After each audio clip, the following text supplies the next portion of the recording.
my dudes, my name is Tiffany. Welcome to my series Internet Analysis, where I analyze things from the internet. Most recently, I have talked about everything from why I'm no longer vegan videos, feminism and so-called girl power in advertising, the Olivia Jade college scandal, and more. Today's video is something that I've wanted to discuss for a while, and that is female body hair. So in this video, I want to explore the many pressures on women to tame our body hair, and what happens if you decide to go against the grain and go all natural. So generally in this video, I am focusing on women, mostly cis women, but I do understand that everybody is under some amount of pressure and there are societal expectations of how we are all supposed to manage our body hair. You have too much hair, you have not enough hair, your hair isn't in the right places. Anyway, there is a lot at play when it comes to hair. Hair removal companies obviously want us to remove it all. Partners often have a say in what their preference is, but often it can take years for us to even ask ourselves how we feel about our body hair or what we prefer, or begin to question where all of these feelings come from. Generally, I think how anyone manages their own hair, whether they remove it or not, is entirely a personal choice, but also it can vary from day to day. One day you may love growing it out, the next day you might decide to shave. So that brings us into today's sponsor, which is Scentbird, a fragrance subscription service. Every day we wake up, we decide how we're feeling, what we want to wear, and of course, what kind of scent we would like to spritz on ourselves. So, to be very honest, I am not usually the type of person to buy full-size fragrances. I have found them intimidating and very expensive in the past. So I usually end up just using body sprays that I was gifted 5 years ago. But I am a 23-year-old woman and I would like to step up my scent game. So Scentbird lets you try out a new fragrance every month for just $14.95. When it comes to making choices, Scentbird has over 450 brands of colognes and perfumes to choose from, everything from designer brands to indie labels, so you will surely find many options that you'll love. Scentbird's fragrances are these little roller sizes, which are 30-day supplies, which I think is great because you're a lot more likely to actually use them up and not have a bunch of fragrance go to waste. So Scentbird sent me 3 fragrances of their recommendations. With your first order, Scentbird sends you this little travel case, so you put your fragrance vials in it, and then it can twist down and shut to not only protect the vials, but it's very cute and sleek. The first fragrance they recommended is Black Tulip by Nest Fragrances. And again, I am pretty much a newbie in the perfume world, so I'm probably terrible at describing scents. But this one, it's just sexy. Does that work? Yeah, I think it's like sexy but floral. You feel me? Next, I have Sydney Rock Pool by Arquiste, which I guess is supposed to just smell like Australia. At least that's my assumption. Oh yeah, it's definitely a beachy scent. You've got that little coconut in there. Summer vibes. I can't. My earring fell off. Tragedy struck when I was getting ready for this video. I lost the earring back. It fell down my sink, so. And the last fragrance is Maya by Toka? Okay, this one is definitely flowery. I would say it's a nice spring fragrance, but now my nose is just overwhelmed by 3 different perfumes. Anyway, if you guys are interested in checking out Scentbird, you can click the link in the description and use my coupon code, which is TF30 for 30% off your first order, which makes it only $10. And once again, thank you so much, Scentbird, for supporting my channel. Remember, guys, the sponsors support me, which allows me to make these videos, so make sure you give them some love. All right, continuing into hair things. I want to talk a little bit about hair removal history, so let's jump right in. Even in ancient times, there were body hair kind of standards and different methods of removal. Ancient Egyptians were very into hair removal.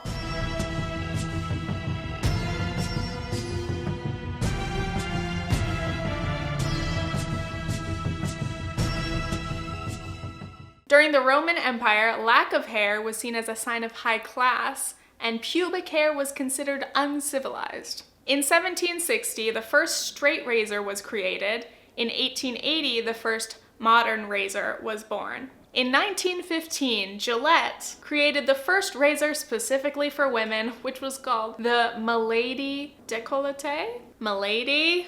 Tipping my fedora to that. So coming more into modern times, hair removal was encouraged by a few separate industries. The fashion industry, the men's hair removal industry, and women's magazines. So with rising hemlines, there was the threat of hairy legs being exposed to the world. So that definitely encouraged a lot of women to start shaving. And then with sleeveless garments, the threat of armpit hair was another issue. Magazines and razor companies used various advertisements to encourage women to get rid of unsightly hair. In the 1940s, during World War II in America, there was a shortage of nylon, which also encouraged women to start to get rid of their leg hair because they weren't covering it up. Women missed their stockings. At the time, they were made with a bold seam up the back. They shaved their legs, carefully applied a liquid silk stocking, otherwise known as paint, and lined the backs of their legs with a trompe l'oeil seam.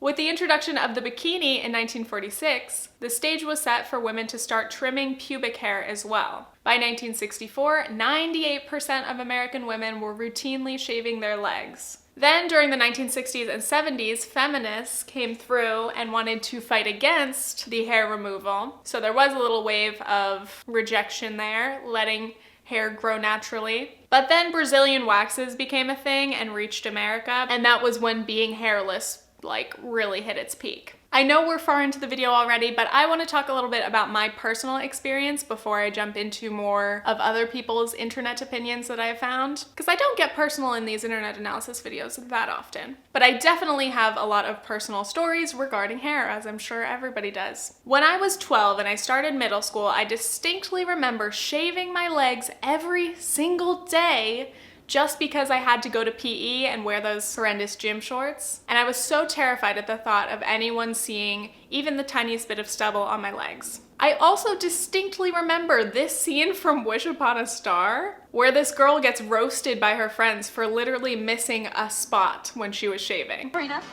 is that stubble? Ew. I swear I shaved this morning. I must have just missed a spot. Isn't it crazy how tiny moments in movies and TV can influence us forever? In middle school, I also started to shave my arms, which are blonde. I am blonde. But I remember seeing my hair shine in the sun and thinking, ew. So I started the very time-consuming practice of trying to shave your arms. The amount of time that I had to spend shaving almost my entire body at age 12 or 13 was ridiculous. The amount of razors that suffered was insane. So then we get into the time where I started dating around high school, and at that point, my hair removal thoughts were all consumed by boys, whatever the boys would prefer. And of course, boys being very immature at that age, they were scared of hair on girls, which made me scared of hair on myself. Smooth legs and underarms were pretty much a necessity. And then when I started to be sexually active, I started to shave everything because I had heard boys specifically make fun of girls for having any amount of pubic hair, which is so bad. Throwing it back to those days, just shaving all of my pubic hair, it was such a pain and so painful. Another very influential moment happened. I don't know where I heard it, but I heard grown women talking about how weird it is in some way, the trend of wanting women, grown women, to be hairless, because that is kind of making them seem like children. A completely hairless body is basically similar to a prepubescent body, no hair. And I thought, that's right. That is weird. Why would we want women to be completely hairless? I don't know. And suddenly, instead of wanting no pubic hair, I was desiring a cool landing strip or some kind of nicely trimmed and managed amount of hair. So then, around age 21, I accidentally grew out all of my body hair for the first time. Can you believe it? It was through the winter, so naturally I was not shaving a lot. But this time I really let it go wild. And it was nice. It was so nice not to think about it. And I didn't really notice, except every time I got out of the shower and looked at myself and was like, oh God, whose armpits are those? At that time, I definitely didn't like the hair. I wasn't doing it for fun, but I was just too lazy to shave it. But then I wondered, why do I have this averse reaction to my own body hair? Why am I grossed out at the look of a full armpit of hair, or hairy legs, or a full bush? Where does this come from? Especially with armpit hair, I would think, this just looks masculine. I feel like I'm looking at a man's armpit, which is interesting because everyone grows armpit hair, therefore it is not inherently a male trait. But of course we have been taught that femininity is equal to being smooth and hairless. I had also definitely kind of been influenced by comments that I had seen online from other people who had shown that they were growing out their hair. A lot of it was men, but sometimes women too would be grossed out, say it was unhygienic. They'd think you were just some crazy feminist if you ever wanted to grow out your armpit hair or dye it pink or something.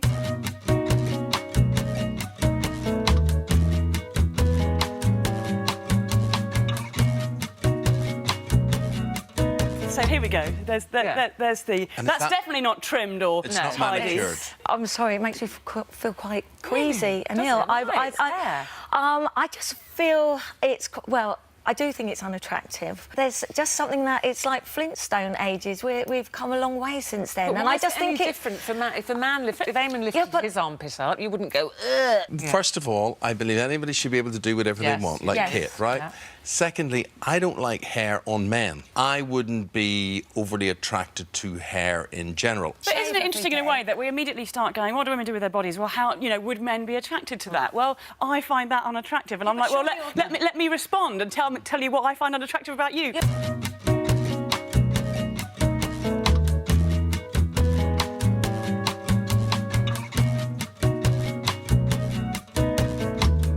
So I decided to keep my hair, especially my armpit hair, for a while because I wanted to test it out. I wanted to feel it, get used to it, and reevaluate what I really thought of it. Separate from societal pressure, what did I feel about my hair? What did I prefer? What did I like? What did I dislike? And the catalyst for making this video was that I have seen a few really awesome women online recently talking about body hair, specifically armpit hair, including Anna Russett, Ingrid Nilsen, Acacia, and they're not saying, hey, everybody needs to stop shaving. It's just more like they've all come to a realization, which a lot of people experience, where you just go, I've never tried this out before. It's really about starting a conversation and beginning to question these standards. I don't feel ashamed about having armpit hair.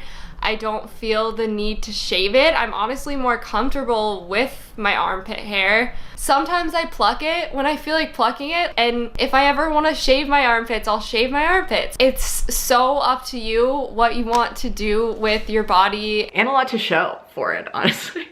Cue every man just clicking out of the video. When I first stopped, I was like, maybe I will go back to it and that will be fine because it's my body and I can do what I want. So I've been playing around with growing out my armpit hair for a long time because I guess it comes down to what you like as a person, what you think is sexy. For me, when my arms are like this and there's armpit hair spewing out, I don't find that sexy at all. But because mine grow really long, like really long, I'll just give them a little trim, just because that's what I like. By the way, after my first ever hair growth experiment, I did end up shaving pretty much my entire body because I had a date and that took so much time. So many razors. But it was on my terms. I, at that moment, was like, I want to be sexy. I feel my sexiest if I am shaven, at least especially when I first meet someone. My personal perspectives about my body hair do sometimes depend on who I'm around or how well I know them, because Nathan gets to deal with my armpit hair looking like this, which he's not a huge fan of, but it's my body, my choice. Some people feel more sexy and more powerful when they do grow their hair out, or some people mix and match. Like for me, I really love to have my legs shaven, but I could usually care less about my armpits. I like to trim and manage my pubic hair, but I also let it grow out sometimes because can't be bothered. Can't be bothered. The very important thing is having autonomy over your body and your own choices. And respecting other people's choices, whether that means to shave their whole bodies or go completely natural or anywhere in between. But something that I think is very much more difficult to accept, it may not be as trendy and cute as a nice little fluffy armpit hair pic, would be facial hair, especially on women, or really dark, coarse hair. I think it's easy to see women with like soft, cute hair and go, oh, good for you. But I think it can be harder for all of us to see a different version of what a hairy woman or a hairy person is. I think we still have a lot of progress to make in terms of reconditioning our minds and our reactions to that kind of hair. When we see women with facial hair or we see women with dark hair, even on their arms, sometimes people get all freaked out about that. It takes me fucking ages to shave my fucking legs because my hair's so thick. Do you think I want to shave my arms too? No. I don't want that shit. I didn't ask you this. So leave my fucking arms alone. Yeah, I'm hairy. What of it? Huh? What of it? But I will say, I do think there definitely is an aspect of like natural privilege that comes from either having less hair naturally or having very light, like peach fuzzy kind of hair. Like personally, my arm hair and my leg hair is all pretty light blonde, except my calves, which have a bit darker, coarser hair. But I would say that is a privilege because me having this lighter hair means that I may not have to do as much to manage it. I definitely don't have to bleach it if it's already light. I would probably not care to remove it because it doesn't seem that offensive or whatever. But if my hair were darker and coarser, I would probably have a different relationship with it, at least until I come to terms with that and reevaluate it. I don't know, I'm trying to put myself in the skin of somebody else. For example, there are women who have had to wax their faces since they were kids, having mustache hair, kind of beard hair, bushier eyebrows or unibrows. My unibrow grew out and I looked in the mirror and I felt really okay with what I looked like. It was a really like big moment in my life because it's been so long that I was like really self-conscious of having a unibrow, and I looked in the mirror and I thought I looked just as good with my natural hair, the way it grows naturally on my face. I have facial hair. I do. Had it since I was 16. And at 16, it's pretty traumatic to have this thing that nobody else talks about. I have hair on my face as a result of PCOS. Then there's a big question about gender because yes, as I said, this video is mainly about women, but I would love to know kind of the hair pressures and standards for somebody who's non-binary or gender non-conforming. If any of you have any relevant information to share, please let me know. I'd love to hear it. I would kind of assume that if you are non-binary or non-conforming, that it kind of comes naturally that you wouldn't conform to those same standards, either female or male traditional like hair standards, but anyway, I'd love to hear it. And of course, men do have their own hair standards and pressures and expectations coming from their own male grooming industry. And of course, like what it means to be a man. Like traditionally, as we consider smooth hairlessness to be feminine, the assumption of what masculine is has some hair, you know? A manly man with a big beard and chest hair. Men, of course, can be shamed for being too hairy or having too much hair in the wrong places. They can be made fun of for not having hair, especially when they're going through puberty. If you don't have armpit hair, you don't have chest hair, you can't grow a beard yet. And in those situations, they feel emasculated. Again, the connection between those types of hair and their masculinity. Also, men can be mocked or made fun of if they do choose to remove hair that's traditionally kept on a man. My legs are indeed hairless. And as you can imagine, the comments were super positive and supportive. Yay! Alpha's gay!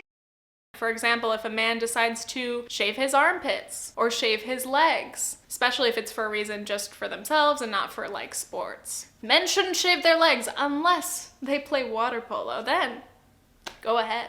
I get it, the speed, the resistance. No, but really what we should be saying is that it's valid for anyone, a man or a woman, to shave or get rid of hair or leave hair for whatever reasons. It doesn't have to be justified because of sports. An interesting thing though is that manscaping has become very popular.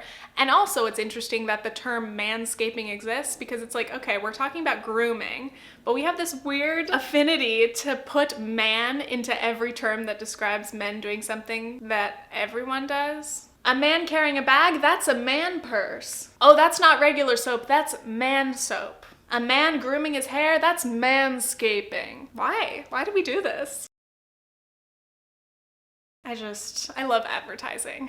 Anyway, along with so-called manscaping, men have become, I would say, a little bit more clean. They want to have that kind of polished look, you know? If they do have some hair maybe on their chest, they keep it very trim and nice.